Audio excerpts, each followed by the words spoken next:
कहा जाता है कि होनी अटल है और इसे कोई रोक नहीं सकता, और ये जब होता है तो जिंदगियां तबाह हो जाती है। आंखों से आंसुओं के सैलाब निकल पड़ते हैं, लेकिन होनी के सामने किसका बस चलता है। इंसान रोता है, तड़पता है और फिर धीरे धीरे जिंदगी में आगे निकल पड़ता है। शायद जिंदगी इसी का नाम है।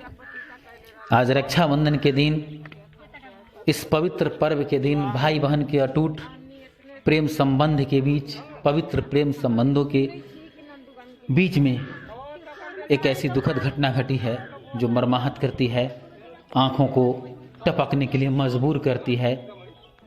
करहौली थाना क्षेत्र के पिपरा घाट गांव में एक नन्ही बच्ची, करीब 12 वर्षीय किशोरी, 7वें वर्ग की छात्रा, अपने भाइयों को राखी बांधने के बाद हाथों में पॉलीथीन लिए, पॉलीथीन में राखी और जलेबी हाथ में लेकर निकल पड़ी थी मरपा की नरवा की तरफ।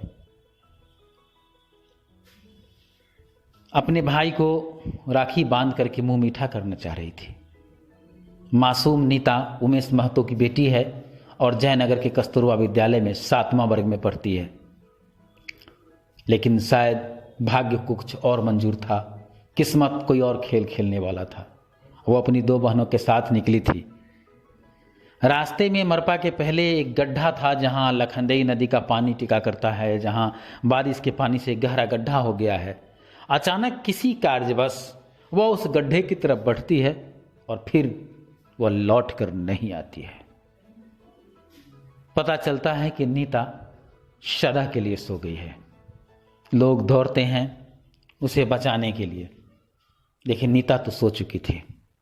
फिर लोगों की निगाहें जमीन पर पड़ी हुई पॉलीथीन में उस राखी पर पड़ा, उसमें रखे जलेबी पर पड़ा। लोगों की आंखें यूं ही बरबस बरस पड़ी। लोग समझ गए थे कि एक बहन अपने भाई को राखी बांधने के लिए चली थी, लेकिन अब वो नहीं रही। गम का सैलाब टूट पड़ा, आंसुओं का सैलाब टूट पड़ा, लोगों की भीड़ इकट्ठी हो गई। लेकिन फिर दुनिया रुकती कहाँ है। आगे की प्रक्रिया हुई, उसके सबको पोस्टमार्टम के लिए भेजा गया। और अब सीओ ने बताया है कि पोस्टमार्टम रिपोर्ट आने के बाद आगे की प्रक्रिया होगी। लोग गमजदा हैं, दर्द में हैं। दुर्घटना ही ऐसी है, घटना ही ऐसी है, क्योंकि आज रक्षाबंधन का दिन था।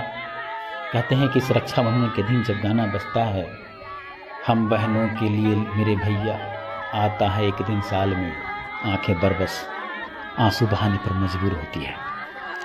और आज के ये दिन जब वो अपने भाई को राखी बांधने जा रही थी, जैसा कि लोग बता रहे हैं वहाँ, जैसा कि परिजन बता रहे हैं, उस वक्त ये घटना बेहद ही दर्दनाक है। इस रिपोर्ट को जारी करते हुए, इस न्यूज़ का संकलन करते हुए खुद मैं असहज हो जाता हूँ, लेकिन अपना फर्ज है। जुबान चलते नहीं, शब्द निकलते नहीं, लेकिन कर्म ऐसा है कि करना है। इस कर्म पथ पे आगे बढ़ना है, मुझे भी बढ़ना है। इस रिपोर्ट के साथ मैं मुकुंद कुमार अग्रवाल।